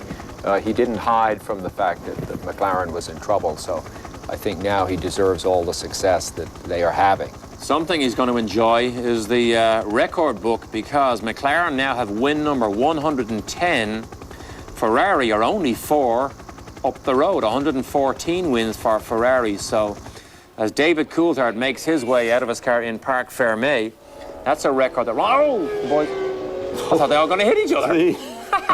Both too busy waving, taking each other off. That wouldn't be the first time that happened. But What was it? That's what the Tifosi want to see, though, isn't it? Those 2 Ferraris there, but boy, oh boy, if only they could have just been first and second, what a difference that would have made to this race crowd today. I was trying to remember the last time I saw 2 red cars hit each other as teammates, having just won. It was Jimmy Vasser and Alex Zanardi at Laguna last year, I believe. So the 2 Ferraris in formation. Good job for Eddie Irvine. Jean Alesi gets a point for the Sauber team, which is good for him. Johnny Herbert was not a factor all year long here. But we will be back for all the podium celebrations and for the press conference live here on Speed Vision. Welcome back to Parc Fermé at San Marino Grand Prix in Imola. Michael Schumacher talks to brother Ralph about his day of, I suppose, a struggle, because he really never got in contention. But look at the black streaks left by David Coulthard here as he tries to run over the flagman and waves to everybody in the McLaren team who are out on the pit wall cheering his every move. Michael Schumacher comes across in second. Good day for him. But in particular, the Constructors' Championship took a big swing and the World Championship this afternoon. And of course, these guys now, Ferrari, of course, just so regretting that unfortunate blow-up that Michael Schumacher had in Melbourne in that first race, where he probably would have finished 3rd or 4th, and just think what a difference that would have made to his driver's points and to the constructors' points for Ferrari. But there it is. If pigs had wings, they'd fly, I suppose. Slow-mo of David Coulthard. He needed this. He really needed this on a personal level this afternoon because of the steamroller that Mika Häkkinen could have become. I personally think the momentum of the championship has now shifted to David Coulthard. Well, I do too. He was able to out-qualify Häkkinen, beat him into the first turn, and pulled away. Twice in a row. Yep. Twice in a row now. That is an emphasis towards David Coulthard. Look at that. That is great.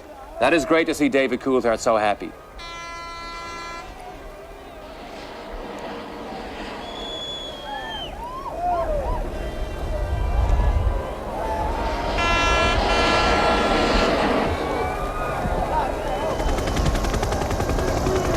All the mechanics gather around the bottom to enjoy the ceremony, and of course the national anthem of the driver and then the team.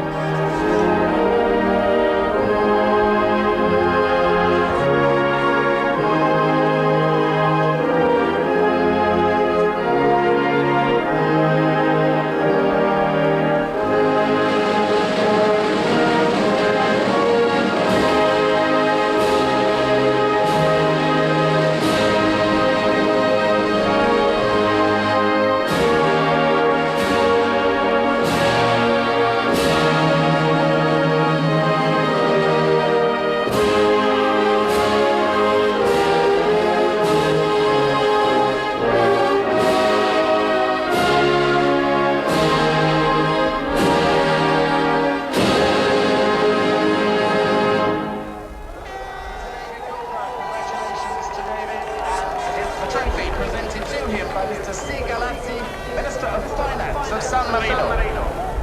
Signor Galazzi, Ministro delle Finanze di San Marino, premia il vincitore, David Coulthard. To the second place driver, Michael Schumacher, the trophy presented by Mr. G. Bolini, President of FAMS.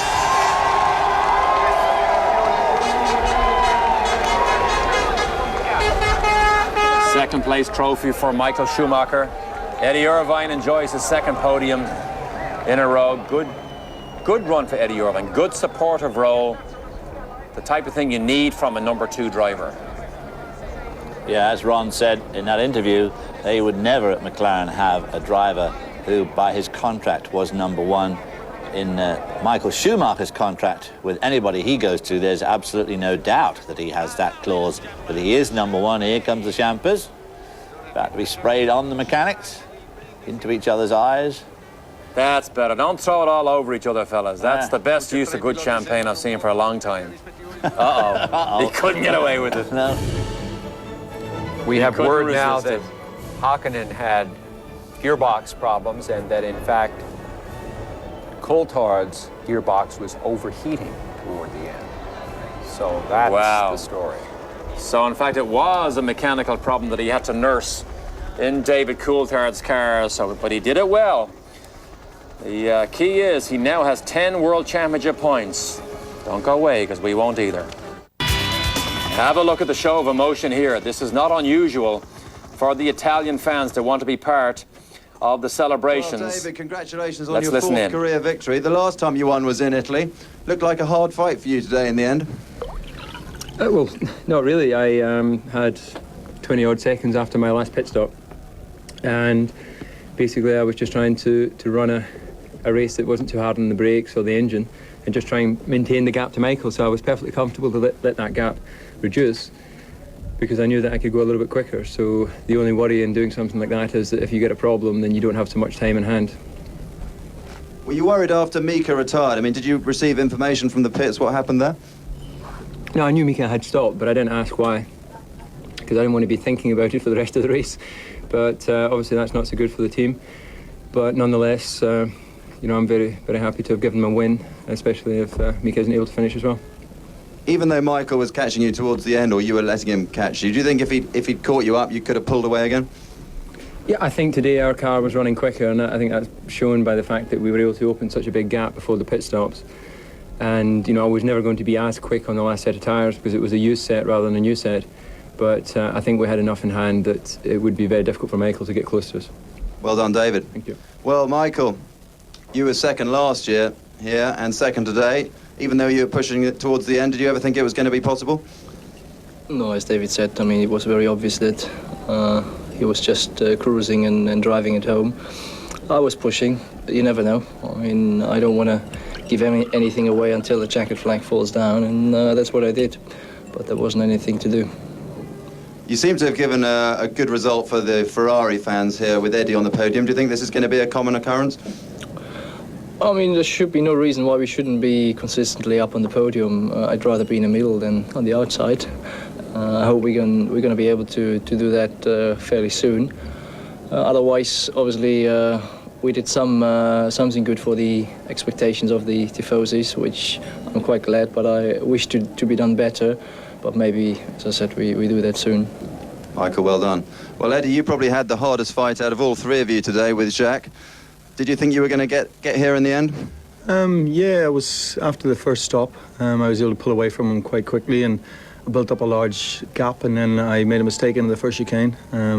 Lost 4 seconds, one lap, and of course then Jack was right with me again, and we just decided to come in a bit early because I was coming up, I think it was hill, and I thought it's better to pull into the pits and refuel, and we got a great stop, got out ahead of him, and I was able to maintain the gap. And then there was some traffic and someone threw oil down, and I backed off for that to be cautious. And it wasn't. I knew he could maybe catch me, but there was very little chance of him coming past because it was quite low on downforce. So our straight line speed was pretty good. What happened at the start? Because he seemed to get around the outside of you. No, he just picked me off the line. I just lit the rear tyres up, same as in Argentina. I just couldn't put any power down and sat there spinning wheels while everyone drove past me. But managed to get back up to 5th, and then obviously when Mika retired, it was moving me up to 4th, and then I overtook Jack for 3rd. Well done, Eddie, on a good result. Michael, now some comments on the race in your own language. One of the regulations of the FIA is you're not allowed to smile during these press conferences. It's all so serious. But David Coulthard talks about the 4th of his Grand Prix wins. We'll be right back. So we saw DC pull it all off from McLaren, put them back into that dominant position. But I think the disaster of Benetton is something that we didn't speak about very much. But they came away here from their home Grand Prix with absolutely nothing.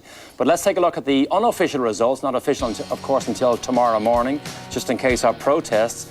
But the two Ferraris, again, on the rostrum. But they still have some head-scratching to do, as do Jacques Villeneuve and the Williams team. Villeneuve and Frentzen having their best finish of the